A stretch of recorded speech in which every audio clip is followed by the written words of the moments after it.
দেখেন, মানুষের তৈরি করা আইন কখনো মানুষকে উন্নত করতে পারে না, সুখ দিতে পারে না, শান্তি দিতে পারে না। এটা একটা বিস্ফোড়া। এই আইনে কেউই মানুষের মধ্যে ভারসাম্য প্রতিষ্ঠা করতে পারেনি, ইনসাফ প্রতিষ্ঠা করতে পারেনি, ন্যায় প্রতিষ্ঠা করতে পারেনি। আসসালামু আলাইকুম ওয়া রাহমাতুল্লাহি ওয়া বারাকাতুহু। আলহামদুলিল্লাহি রাব্বিল আলামিন, ওয়াসসালাতু ওয়াসসালামু আলা সাইয়্যিদিল আমবিয়া ওয়াল মুরসালিন ওয়া আলা আলিহি ওয়া সাহবিহি আজমাইন।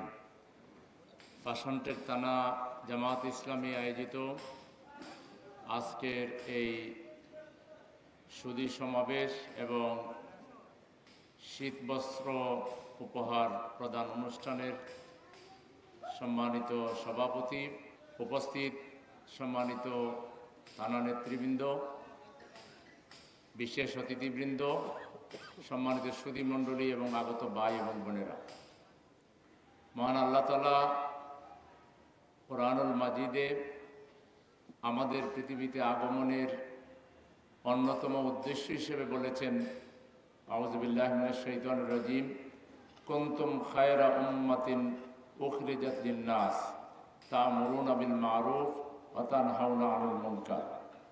তোমরাই সর্বোত্তম জাতি, তোমাদেরকে পৃথিবীতে আনা হয়েছে মানবতার কল্যাণ করার জন্য, মানুষের জন্য।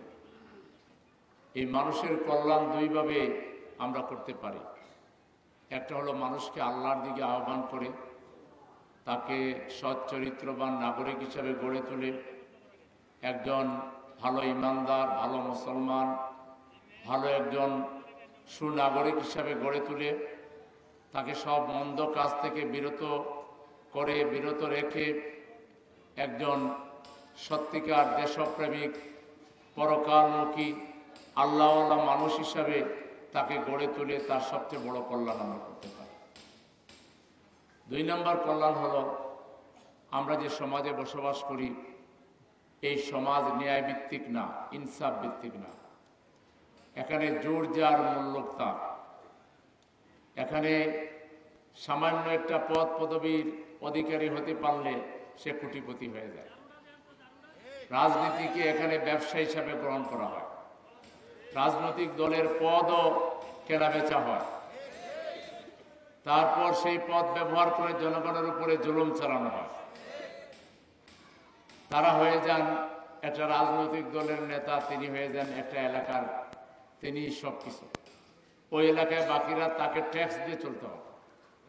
ফুটপাতে যদি একটু শাকসবজি বিক্রি করবে সেটার জন্য তাকে ট্যাক্স দিতে হবে।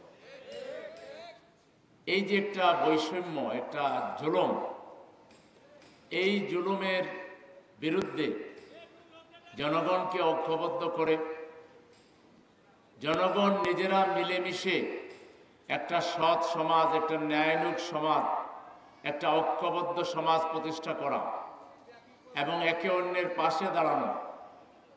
বলা হয় রাজনীতি মানুষের জন্য, কিন্তু আমরা দেখি রাজনীতি নিজের জন্য, নিজের বউয়ের জন্যে, নিজের শেলিকার জন্যে, নিজের দলের জন্যে।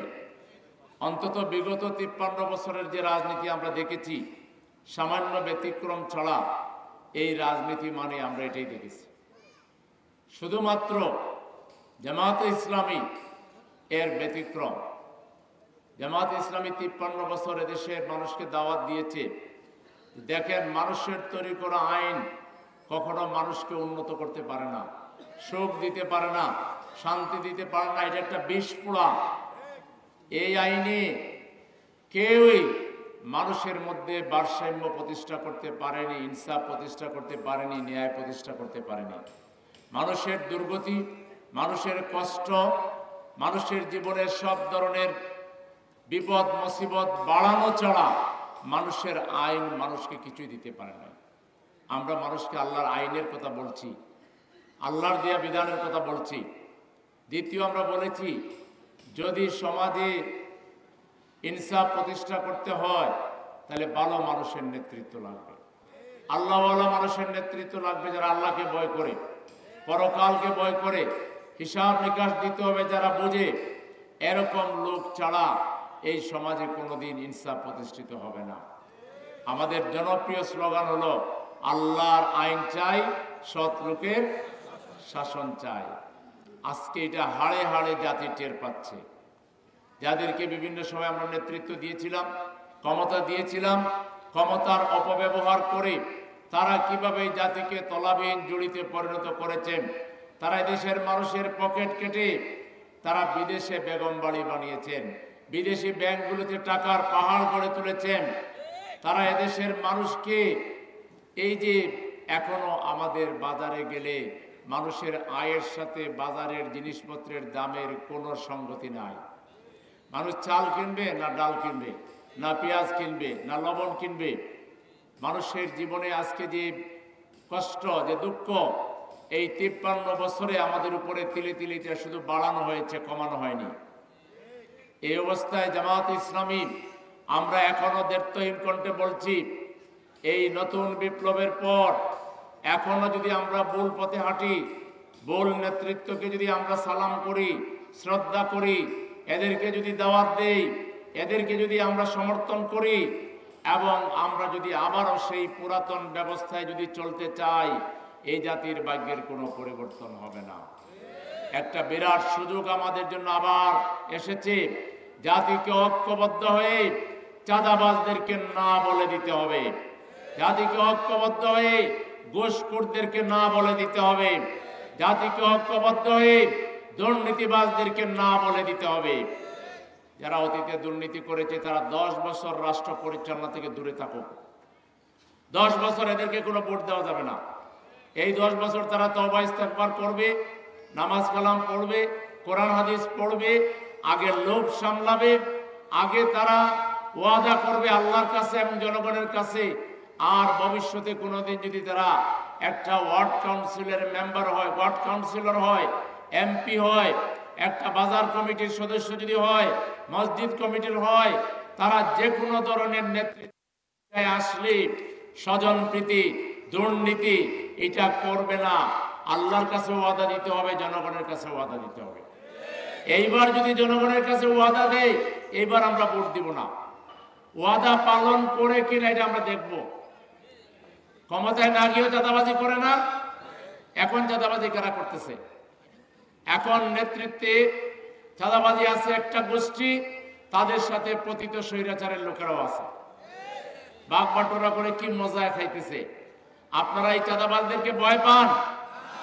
যদি আল্লাহরে ভয় পেয়ে থাকেন, চাঁদাবাজদেরকে কেউ ভয় পাবেন না, টেন্ডারবাজদেরকে ভয় পাবেন না। চাঁদাবাজ টেন্ডারবাজ আসলে গাছের সাথে বাঁধিয়া আপনারা জামাত ইসলামীর খবর দিবেন। পারবেন? কে কে পারবেন হাত তোলেন। চাঁদাবাজ টেন্ডারবাজ রুখে দাঁড়াতে হবে। চাঁদাবাজদের কারণে আমাদের বাজার আজকে এত চড়া, বাজারে জিনিসপত্রের দাম এত বেশি, ঠিক কিনা? চাঁদাবাজের চাইতে ভিক্ষা করলে ভালো হয় না? আমরা চাইলে দিলাম, না চাইলে না দিলাম। এই জন্য সব চাঁদাবাজদেরকে দাওয়াত দেওয়া যাচ্ছে, আপনারা মহা ভিক্ষুক হয়ে যান। চাঁদাবাজ ভিক্ষুকের চাইতেও সর্বনাশ। চাঁদাবাজ টেন্ডারবাজ এদেরকে যারা লালন করে, যে দল, যে নেতৃত্ব, যে গোষ্ঠী, তারা দেশের বন্ধু কখনো হতে পারে না। সেজন্য আগামী নির্বাচনে এদেশের জনগণ শুধুমাত্র ওই নেতাদেরকে ভোট দেবে যাদের কোনোদিন চাঁদাবাজির সাথে দূরতম কোনো সম্পর্ক ছিল না। আমরা বাছাই করা নেতৃত্বকে আগামী দিনে ভোট দেব ইনশাআল্লাহ, নাকি? প্রিয় দেশবাসী, ঢাকা মহানগরীর সংগ্রামী জনগণ, আজকে এই ঢাকা সিটিকেও একটা মানবিক সিটি হিসেবে আমাদের গড়ে তুলতে হবে। জামাত ইসলামী ঢাকা সিটিতে আমরা চিকিৎসার উন্মুক্ত হাসপাতাল করেছি, আপনারা জানেন কিনা? উন্মুক্ত হাসপাতাল, এলাকা ভিত্তিক ডাক্তার আছে, ফোন করার সাথে সাথে ডাক্তার আপনার বাসায় চলে আসবে, অথবা ডাক্তার আপনাকে একটা এরিয়ার কথা বলে দিবে, সেই জায়গায় আপনি গিয়ে আপনার কথা বলতে পারবেন, চিকিৎসা নিতে পারবেন, আপনার কোনো টাকা দিতে হবে না।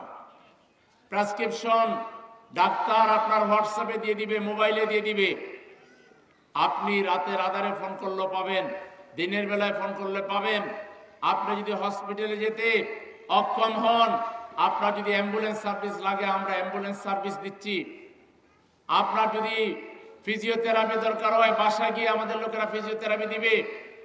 আপনার যদি ক্যানোলা লাগে, ইঞ্জেকশন পুশ করা লাগে, আপনার যদি স্যাম্পল আনা লাগে বাসা থেকে, আমাদের টিম গিয়ে বাসা থেকে স্যাম্পল নিয়ে এসে টেস্ট করায়া আপনার রিপোর্ট বাসায় পৌঁছে দিবে। মানুষের জীবনকে সহজ করার জন্য আমরা চিকিৎসা ব্যবস্থাকে সহজ করে দিয়েছি। হসপিটাল করেছি, মেডিকেল কলেজ করেছি, স্কুল কলেজ ইউনিভার্সিটি করেছি। আমরা বিগত 53 বছরে প্রতিষ্ঠান করে একদিকে মানব সেবা করেছি, অন্যদিকে আমাদের লোকেরা সততার সহিত, দক্ষতার সহিত, যোগ্যতার সহিত রাষ্ট্র চালাতে পারবে কিনা তার একটা রিহার্সেল আমরা দিয়েছি।